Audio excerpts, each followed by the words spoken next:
Καλημέρα Μαστοριά. Σάββατο σήμερα, όπως βλέπετε εγώ είμαι αξίριστος, ακούρευτος και στον αγώνα. Πάμε να σας δείξω πού βρίσκομαι σήμερα. Λοιπόν, σήμερα βρίσκομαι σε μια περιοχή η οποία λέγεται Greenford. Βρίσκομαι σε ένα διαμέρισμα το οποίο έχω βρεθεί εδώ στο παρελθόν κάποιες φορές, έχω κάνει κάποιες δουλίτσες. Μας κάλεσαν να έρθουμε να δώσουμε προσφορά για κάποια πραγματάκια. Βασικά όχι, έχω δώσει προσφορά μέσω φωτογραφιών και τώρα ήρθα να δω τις δουλειές λοιπόν και από κοντά. Δεν συνηθίζω να δούμε προσφορές μέσω φωτογραφιών, απλά επειδή το συγκεκριμένο γραφείο είναι εξηγημένη θα έλεγα και δεν μας δίνουν πολύ δράμα και πάμε να δούμε τι έχουμε να κάνουμε τις επόμενες ημέρες. Ξεκινάμε λοιπόν με το σαλόνι. Στο σαλόνι θα πρέπει να αφαιρέσουμε τη μούχλα, καθαρίζοντας την πρώτα με χλωρίνη και στη συνέχεια καλύπτοντάς την με το προϊόν Zinsser. Πάμε να δούμε τώρα τα παράθυρα. Τα παράθυρα πρέπει να βάλουμε σιλικόνες και οι σιλικόνες που θα χρησιμοποιήσουμε είναι αντιμουχλικές, αντίστοιχες με αυτές που χρησιμοποιούνται στα μπάνια. Στην κουζίνα θα πρέπει να αντικαταστήσουμε το πάτωμα και το νέο δάπεδο που θα βάλουμε θα είναι βινιλιακό, το οποίο θα προμηθευτούμε από το B&Q. Θα πρέπει να αφαιρέσουμε το πλυντήριο και τα σοβατεπί που βρίσκονται κάτω από τα ντουλάπια. Μείνετε ως το τέλος γιατί το πάτωμα της κουζίνας μου δημιούργησε προβλήματα. Πάμε τώρα να δούμε το κυρίως υπνοδωμάτιο. Η ίδια κατάσταση επικρατεί και εδώ. Με προβλήματα μούχλας σε διάφορα σημεία και κάποιες τρύπες στον τοίχο που χρειάζονται επιδιόρθωση. Επιπλέον υπάρχουν μερεμέτια που πρέπει να γίνουν για να αποκατασταθεί πλήρως ο χώρος και να είναι λειτουργικός και αισθητικά όμορφος. Μπαίνοντας εδώ στο μικρό το υπνοδωμάτιο, είναι ακριβώς η ίδια κατάσταση. Θέλουμε να καθαρίσουμε τις μούχλες. Και όλοι οι τοίχοι θα βαφτούν με απόχρωση μαγνόλια. Εδώ η περιοχή γύρω από τα παράθυρα είναι πιο προβληματική, καθώς η ταπετσαρία βρίσκεται σε πολύ κακή κατάσταση και πρέπει να αφαιρεθεί πλήρως.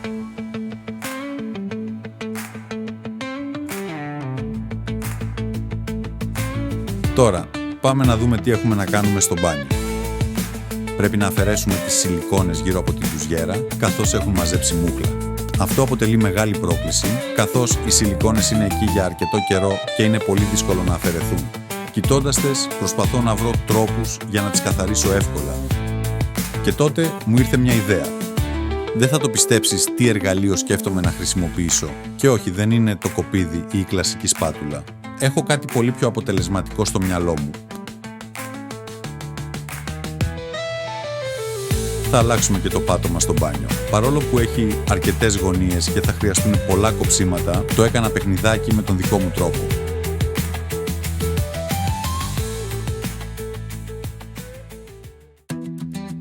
Κυριακή σήμερα. Αποφάσισα να εκμεταλλευτώ την ημέρα για να πάω να κάνω τα ψώνια των υλικών.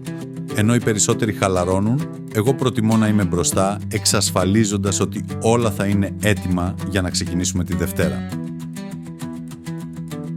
Ο καιρός δεν είναι με το μέρος μας, καθώς ξεκίνησε να βρέχει από νωρίς το πρωί. Ωστόσο, γνωρίζοντας το Λονδίνο, πιστεύω πως θα αλλάξει σύντομα.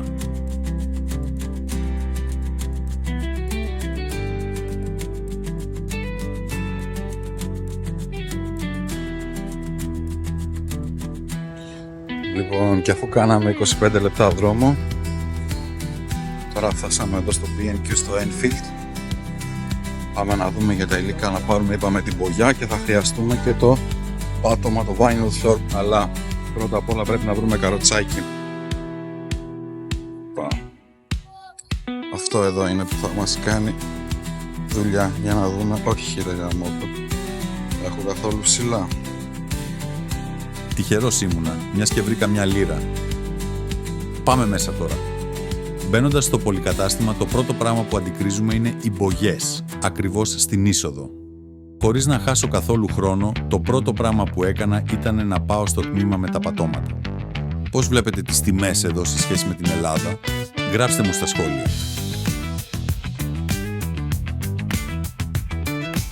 Έχοντας φορτώσει τα πατώματα στο καροτσάκι, ήρθε η ώρα να προχωρήσω προς τις μπογιές. Και όπως βλέπετε, οι επιλογές είναι πολλές, αλλά εγώ έχω στο μυαλό μου μια συγκεκριμένη μπογιά, όπως λένε και οι Άγγλοι, Dulux Magnolia Mat. Αφού φορτώσαμε και την μπογιά στο καροτσάκι, κατευθυνόμαστε στο ταμείο για να πληρώσουμε και να αναχωρήσουμε. Τελικά, πριν φύγω, αποφάσισα να πάρω άλλον έναν κουβά με μπογιά, μιας και δεν θέλω να ξεμείνω και να τρέχω στα μαγαζιά δευτεριάτικα. Και αφού φορτώσαμε το Ζαφύρα, πήγαμε και τα τελευταία υλικά από το Screwfix, πάμε τώρα να τα κάνουμε drop-off. Θέλω 24 λεπτά μέχρι να φτάσω και να σας δείξω ότι ξεκίνησε να βρέχει. Ο καιρός έχει το χάλι του το μαύρο. Το θετικό της υπόθεσης είναι ότι κάνει κρύο, έχει ζέστη, αλλά ναι, it is what it is. Μέσα σε 3 ώρες ο καιρός έχει αλλάξει 3 φορές. Μόνο εδώ συμβαίνει αυτό το πράγμα.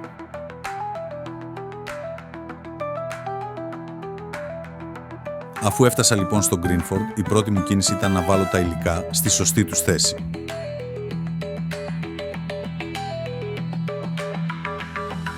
Και η πρώτη μου δουλειά είναι να σκουπίσω το χαλί και να προετοιμάσω το χώρο για την τοποθέτηση του προστατευτικού καλύματος. Αφού ολοκληρώσαμε την τοποθέτηση των καλυμάτων, προχωράμε στην επιδιόρθωση των μερεμετιών. Αυτή τη στιγμή ανοίγω τις ρογμές με ένα κοπίδι, ώστε να μπορέσει αργότερα ο Θωμάς, που είναι ειδικός σε αυτό, να εφαρμόσει το στόκο. Αυτό που θα κάνει είναι να βάλει ταινία πλέγματος και να περάσει 2 χέρια στόκο, ώστε η επιφάνεια να γίνει λία και ομοιόμορφη. Πάμε τώρα στη στενή καμπίνα του μπάνιου, όπου πρέπει να αφαιρέσουμε τις παλιές σιλικόνες. Ο χώρος είναι αρκετά περιορισμένος, οπότε θα χρειαστεί προσοχή και υπομονή για να το κάνουμε σωστά. Ξεκίνησα να αφαιρώ τις σιλικόνες από το πιο δύσκολο σημείο πρώτα, για να ξεμπερδέψω με το πιο απαιτητικό μέρος. Το μυστικό για σωστή αφαίρεση είναι να έχεις πολλές ανταλλακτικές λάμες για το κοπίδι, μιας και σπάνε εύκολα. Πάμε τώρα να κάνουμε ένα μικρό κόλπο. Θα βάλω λίγη χαρτοτενία πάνω στη λάμα και θα τη χρησιμοποιήσω για τα δύσκολα στενά σημεία. Χρησιμοποιώντας τη λάμα χωρίς το χερούλι, επιτυγχάνετε καλύτερη επαφή με την επιφάνεια, προσφέροντας μεγαλύτερη ακρίβεια και έλεγχο στο φινίρισμα. Προσοχή, μην επιχειρήσετε αυτήν την τεχνική στο σπίτι, καθώς μπορεί να είναι ιδιαίτερα επικίνδυνη χωρίς την κατάλληλη εμπειρία.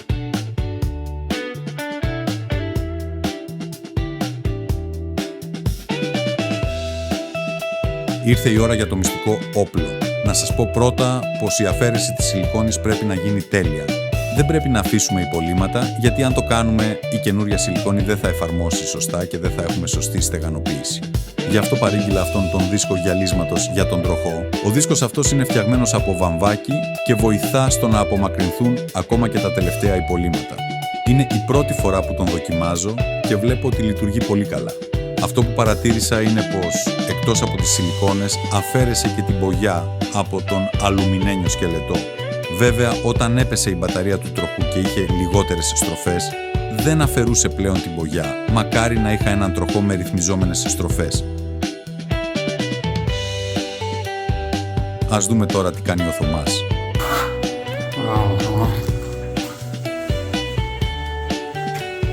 Ωραίο σβήσιμο, ρε. Ωραίο σβήσιμο, λέω.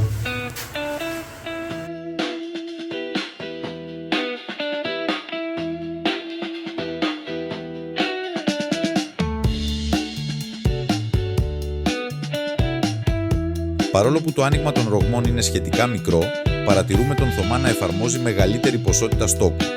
Αυτή η τεχνική εφαρμόζεται ώστε να εξομαλυνθεί πλήρως η επιφάνεια και να σβήσει το γέμισμα, με στόχο να μην είναι ορατό το σημείο της επισκευής μετά τη βαφή.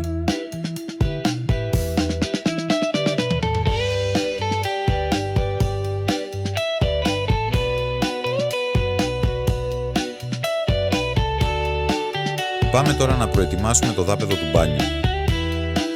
Εδώ βλέπετε να έχω τοποθετήσει το παλιό δάπεδο πάνω από το καινούριο και να το χρησιμοποιώ σαν καλούπι, σημειώνοντας το νέο δάπεδο με ένα κόκκινο μαρκαδόρο με σκοπό να το κόψω με ένα ψαλίδι. Ωστόσο, αυτή η μέθοδος αποδείχθηκε μεγάλο λάθος και θα δείτε στη συνέχεια το λόγο.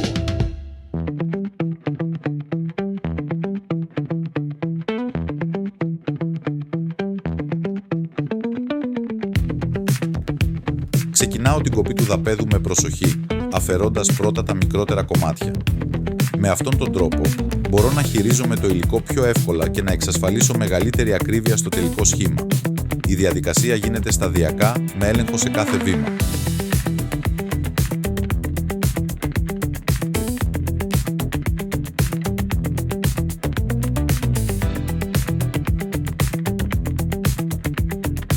μόνο σημείο που με δυσκόλεψε ήταν γύρω από τη λεκάνη της τουαλέτας, αλλά τελικά τα κατάφερα.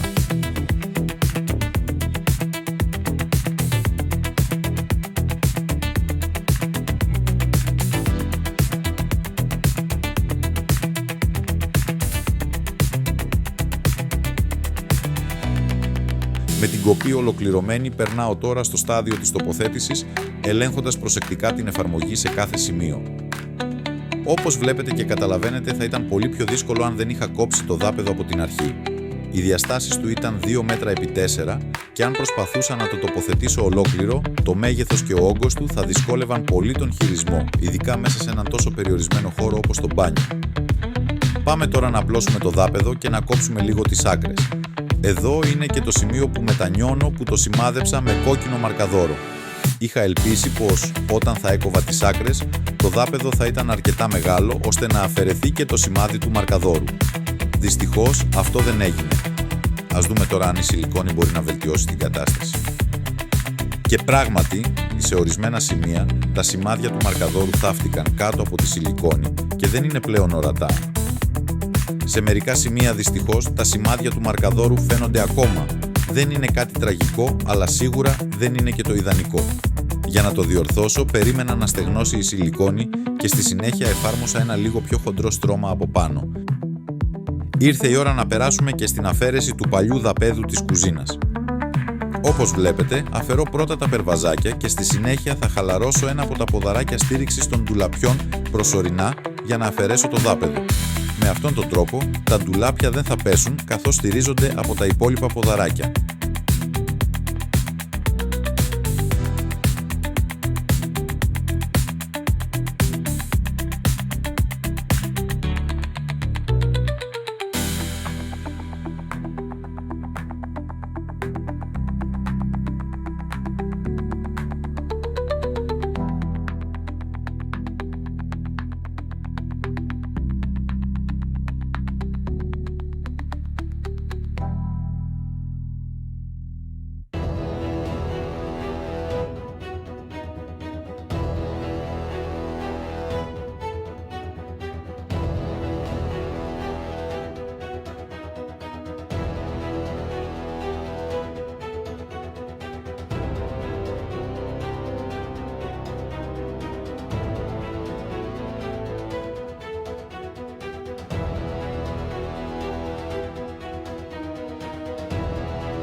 Άρα μαλακία που έκανας τώρα.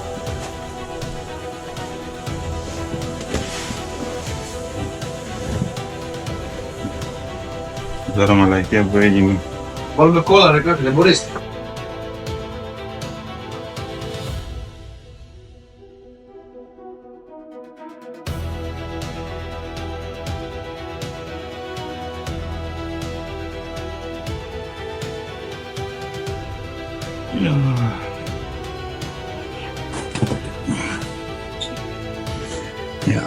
Πώς θα το διορθώσουμε αυτό? Ας το ξέρεις τι, θα το πάω βήμα-βήμα.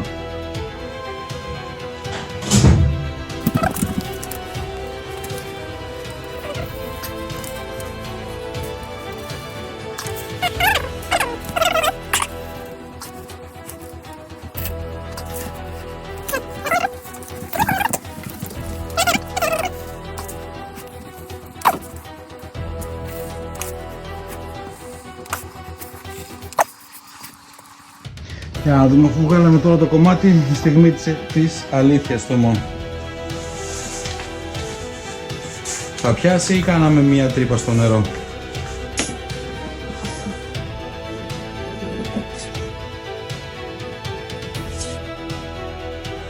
Θα πιάσει το κόλπο.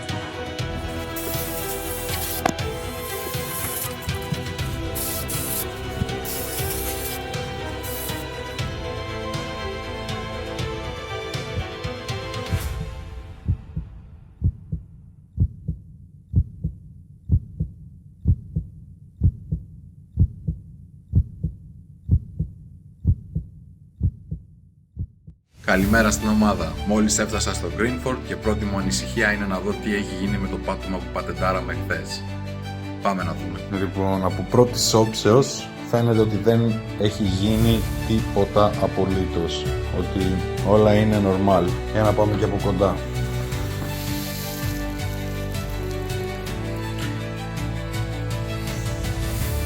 Αυτή η μεριά εδώ είναι λίγο offset, αυτό εδώ, αυτή η γωνία, αλλά κατά τα άλλα όλα είναι εντάξει. Δηλαδή δεν φαίνεται και έτσι όπως το πιάνω, είναι πολύ γερό μέσα. Ωραία, φαίνεται ότι αυτό πέτυχε. Το μόνο κακό είναι τα κοψίματα εδώ. Πρέπει να εξασκήσω λίγο τις ικανότητές μου στο κόψιμο. Βέβαια όλα αυτά θα καλυφθούν με τη σιλικόνη, αλλά δεν έχει να κάνει με αυτό. Πρέπει να γίνω καλύτερος στο κόψιμο. Αν ξέρετε πώς κόβονται αυτά σωστά, πείτε μου λίγο στα σχόλια. Ωραία, και αφού έχω βάλει και τα plinth πίσω, πάμε να δούμε το τελικό αποτέλεσμα. Να το μάγκες. Εδώ ούτε γάτα ούτε ζημιά. Ολοκαίνουργιο πάτωμα. Και εδώ λοιπόν το αποτέλεσμα μετά τις σιλικόνες. Πάμε να φτιάξουμε καμιά σιλικόνη σε κάνα παράθυρο να χαλαρώσουμε λίγο.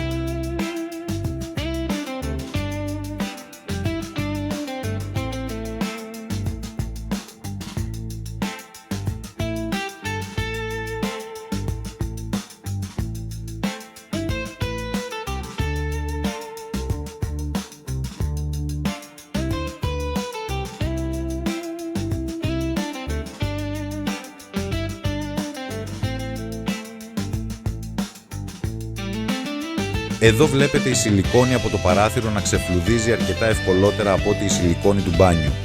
Μπορώ να πω ότι σε κάποια σημεία το απολαμβάνω κιόλας. Καλώς ή κακώς υπάρχουν και αυτές οι στιγμές όταν δουλεύεις. Κάποια πράγματα θα πάνε άσχημα, κάποια άλλα πάλι θα είναι παιχνιδάκι. Ποτέ μην υποτιμάς τις καταστάσεις και ποτέ μην αναλαμβάνεις μια εργασία βασισμένο στην υπόθεση ότι όλα θα πάνε καλά. Αυτό είναι ένα μάθημα ζωής.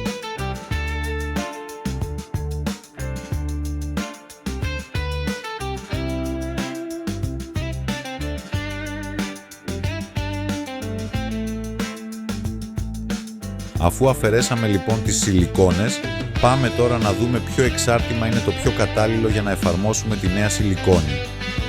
Το καλύτερο εξάρτημα είναι αυτό με τη γωνία 13 μοιρών για να έχουμε τη βέλτιστη εφαρμογή. Πάμε τώρα να απλώσουμε τις σιλικόνες με ακρίβεια.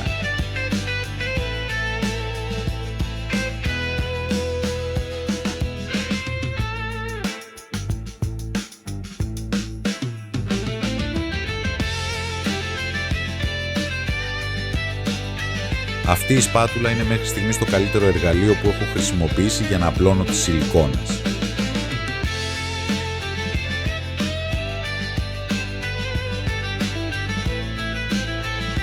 Ωραία, πάμε τώρα να δούμε τις δουλειές μία-μία ολοκληρωμένες.